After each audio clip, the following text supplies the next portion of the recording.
Newcastle, do you think their season could peter out a little bit here? Yes, of course. And it's mostly because of, for me, the injury that they have. I mean, you can cope with the situation.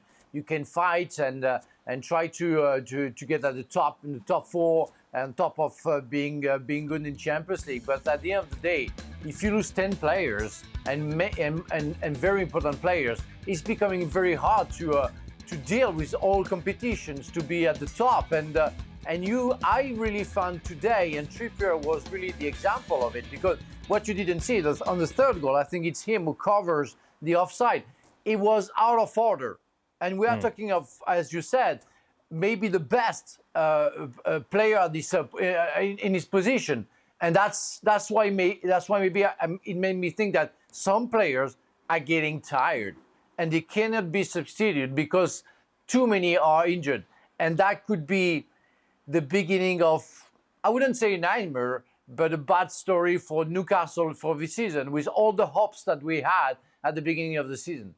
It's not. Lots of people can get an injury list out and go, look at this, but it's actually, a lot of it is players that, fringe players or guys that are surplus to requirements. This is key players, not them all, but I would say 70% of them. You get your goalkeeper now for 4 months. You've got two of the back four who have been excellent, in Burn and Botman. You've got two guys in the midfield that have done a really good job, Freddie Howe and Willock and Longstaff. Longstaff being a local boy, but he's got legs and energy in there. And Willock's been quite good for them. Callum Wilson up front. Harvey Barnes, a new signing from Leicester. And of course, the sort of elephant in the room when you're needing somebody is a £70 million player who had a gambling problem that supposedly Newcastle never knew about, and so he's not available. So it has to be frustrating, but they've got Champions League still to play for, although it's going to be tough, and they've got a lot still to. A bit like Tottenham in a sense is that that treatment room is going to be brimming full, and Eddie Howe will be meeting his physios and his doctors and his sports scientists saying, when's he going to come back? Do I need to rush him? Can I rush him?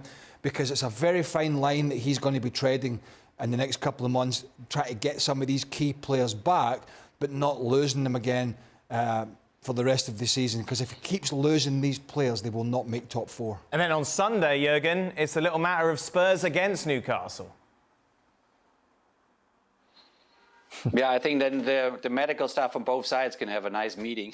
And can exchange some information, some experience that they have, and when you deal with medical staffs, it's really kind of they can make you or they can break you. It's really important to have people within your organization that are capable to deal with these type of dilemmas. When you have too many players being injured at the same time. So hopefully they can both sort it out. But this is a big game. It's a big game on Sunday. Obviously, Spurs need the points to stay up there, to be close to the top four, as same is with Newcastle. Then for Newcastle next week comes Champions League again, which is just a wonderful experience for Newcastle to do that. On the other hand, it takes away a lot of energy for the Premier League, so it will be interesting.